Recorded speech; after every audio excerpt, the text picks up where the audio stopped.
And we thought of starting with a very clear and short definition of some of these concepts that you typically hear and are some of those buzzwords that you hear on the media nowadays. But many people either don't know what they are or just are misusing some of these terms. So we wanted to start with a clear, very clear and concise definition of each. And when you hear AI, what does it mean?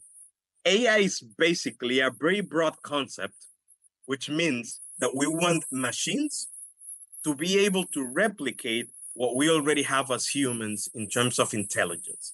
And there is a whole field that is leveraging different techniques to try to replicate that human intelligence. And that's what we mean by AI. And then there are some subsets of AI. The first one, and is what you'll see the most, is what is called machine learning.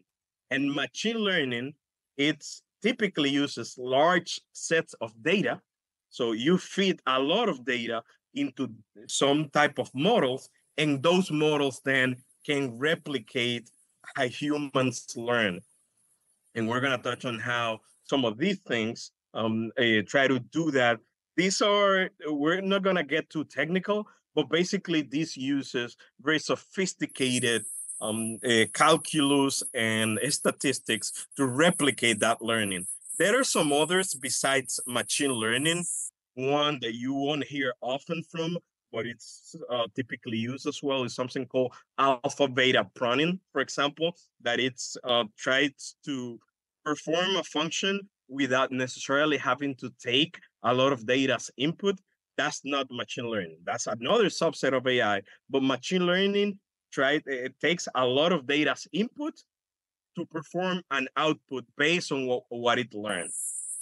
And then there's deep learning. That's a subset of machine learning. And this goes even further into try to replicate how humans learn. And this is loosely based on how the human brain works, in which the human brain, typically the neurons interconnect through synapses, as you may know. And basically the deep learning, the neural networks do a similar function in that they have many different layers that perform different things. And what are those things? For example, if I'm trying to identify some type of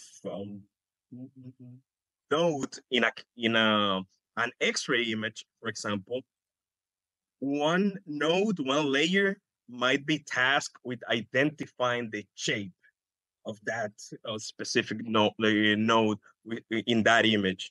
And another layer might be tasked with identifying what's the circumference, for example, how large is it in that specific image. And another one may be tasked with identifying the different shades of gray.